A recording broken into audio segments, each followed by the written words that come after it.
Hello there, welcome everybody. It's Diorama Don here. So from time to time when I need inspiration or an idea for a diorama, I go to Pinterest.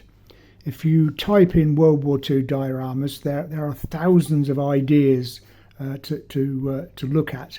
And as I scroll through the list of dioramas, something might, not always, but something might jump out at me, and I think, yes, that would be a good idea to do. But it's got to inspire me. It's got to be something I want to make. And this is one such project. It is similar to a diorama I made 2 or 3 videos ago. But I saw this and I thought, well, I will have a go at it. Okay, so what it is the end of a factory wall there with a building sticking out from the side there. Okay, so just a bit of 2mm cardboard, bit of polystyrene. I'm using 3/4, that's all I've got. 1/2 inch would be better. So it's a bit too thick, really. But anyway, polystyrene cardboard. That's going to be my end wall, and these parts will make up, if I can get it together, like that. So there'll be a sloping roof for this building sticking out of the side of the factory wall there. But that's quite straightforward enough, no problem with that.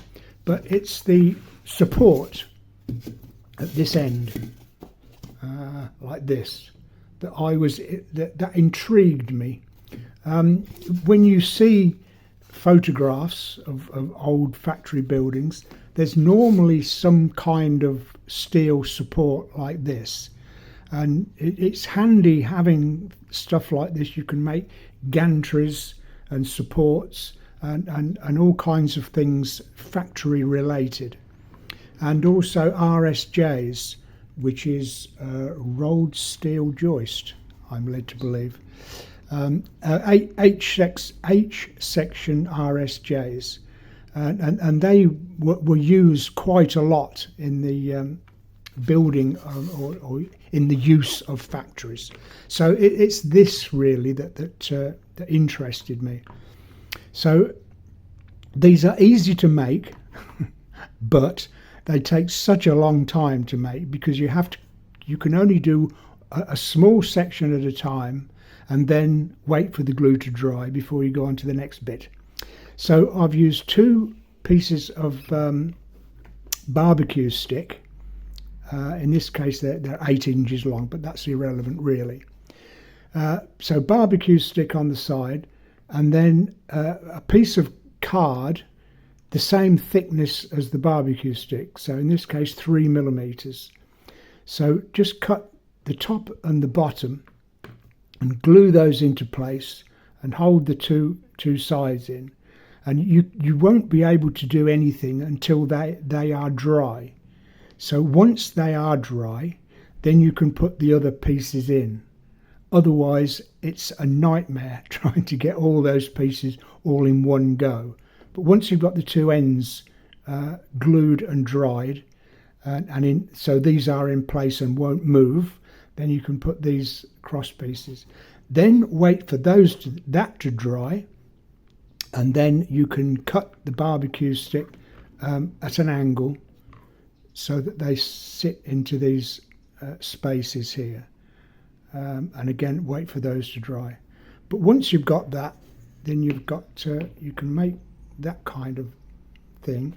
You could even make 4 of them together to make a foot for something. But in this case, all I'm going to do is put one there and one there, and then some RSJ pieces in between to make it look like a metal support for this building. Okay, so I'll go ahead, put this building together, stick it on the side there, and then put my RSJ together and these supports, and come back and we'll see what it looks like then. So I put the building together, those parts of 2-inch cardboard that I showed you previously, stuck those bits together, cut out the windows, put a piece of acetate in top and bottom with to show the broken windows in there, and then clad it with this corrugated paper. I think you can see it was originally green.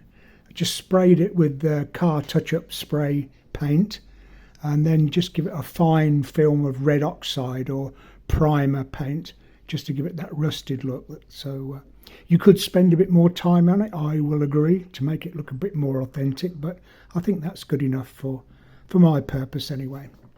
So I put these gantry pieces on the side, which is what I was doing the whole project for anyway, and then these big RSJ pieces, just H-section pieces made from 2mm cardboard, and I think it makes it look quite authentic. Put the broken pieces of tile grout on the end there to show the broken wall, and that's basically it. That's all I really wanted to achieve. I made a separate diorama base, a cobbled area, that I will use for other dioramas anyway, so I won't stick this on here. So this will be used for other purposes, but I've covered how I do a cobbled area in previous videos, so if you're interested, please have a look. So with that stood on there, I think that looks okay, though I say it myself. And then with the model that you've just completed, just sitting on there, I think that shows off a model military vehicle that you've just made. I think it shows it off quite nicely. So there we are, just another idea, that's all. It's for you to take the idea away and make a better job than I have, because I tend to do these things quite quickly, because the more videos it seems that you get on YouTube, the easier it is. The quantity seems to be the key. So I try to do as many videos as I can, but it's not necessarily the end result, as I always keep saying. It is the idea for you. Okay, so thank you for watching this video. Please subscribe to the channel, click the notification bell, and then click the all button, and you will be notified when all my new videos come on YouTube. So again, thanks for watching. I'll see you in the next video, and as always, I wish you the very best of happy modelling.